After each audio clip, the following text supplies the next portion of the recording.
بسم اللہ والصلاۃ والسلام علی رسول اللہ وبعد۔ پیارے بھائیوں اور دینی بہنوں، السلام علیکم ورحمۃ اللہ وبرکاتہ۔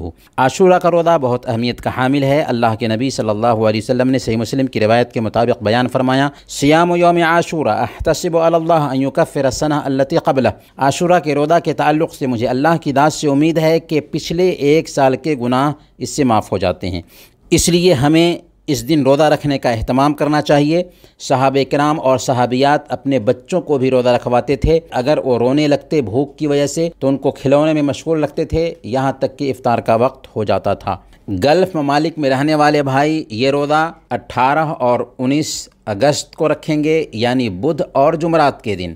عاشورہ جمعرات کے دن آ رہا ہے۔ اور برصغیر پاک و ہند کے بھائی یہ روزہ جمعرات اور جمعہ کے دن 19 اور 20 اگست کو رکھیں گے، کیونکہ برصغیر پاک و ہند میں عاشورہ 20 اگست کو آ رہا ہے۔ اللہ تعالی ہم سب کو نیکیوں کی توفیق عطا فرمائے، آمین یا رب العالمین۔